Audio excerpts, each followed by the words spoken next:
Rio de Janeiro, Brazil. Here, the Alliance of Civilizations, a UN initiative tasked with promoting peace and tolerance worldwide, held its third annual forum. Over 2,000 participants, including heads of state and members of civil society, met to discuss new ways to build trust and understanding across cultures. Over 140 youth leaders from 60 countries came together to attend the forum, participate, learn, and more importantly, be heard. This third Rio Forum of Alliance of Civilization was a great experience. Mohammed Shahzad is a young human rights activist from Pakistan. The young people, they have very concrete solutions to the problems, but they only need the platform. And I think the Rio Forum was a platform for them. When the communities here sat together. These youth attendees have been actively involved in grassroots efforts to combat discrimination in their home countries, and many have been personally affected by cultural and religious intolerance, like Nela Sladojevic from Bosnia. I was born in a country which name is Yugoslavia. We were all diverse, and we had a nice life. And then, in one night, everything will change and people start to kill their neighbors. Or Aimé Sindayigaya from Rwanda. What happened in Rwanda in 1994, the genocide. I saw things, by that time I was 16, but I saw basically people lying in the street dead. I was even threatened to be killed, because they thought I was Tutsi. The day before the forum's official opening, they went on a guided tour of Rio's most culturally and religiously diverse neighborhood, the commercial district of Sara. The youth were greeted by the former President of Portugal and High Representative for the Alliance of Civilizations, Mr. Jorge Sampaio.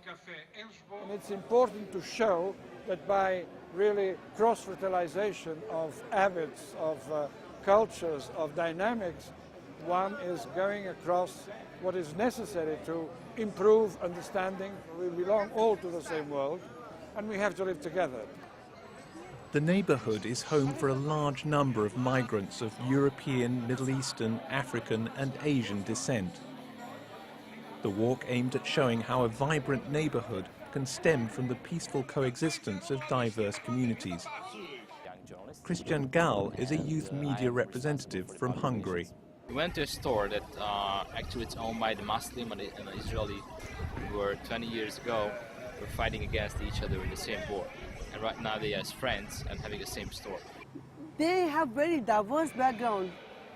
They are very diverse in terms of religion. They are very diverse in terms of ethnicities. But they are living together. They are the real example of the peace and the harmony. The following day, the youth met at the forum site to discuss and draft a set of recommendations to world leaders. The discussions followed the official agenda of the forum and included topics such as conflict resolution, education, and human rights. The final youth recommendations were presented at the closing ceremony of the forum. Human Rights Declaration. I really like the statement from the Ban Ki-moon. As he said, we should have to learn from young people. These world leaders, they are ready to listen to the young people. The United Nations has proclaimed the first International Year of Youth on Dialogue and Mutual Understanding, starting in August 2010. Some of these young leaders will meet again in Baku this fall for the first meeting of the global youth movement. Through dialogue, they'll continue to work towards finding common solutions to some of the most pressing issues of their generation. Tal Harris is an activist from Israel. The learning process to me was great. It's very easy to lose your faith in human beings and in humanity when you're living in a conflict like I am. These past couple of days allowed me to reiterate that faith within myself.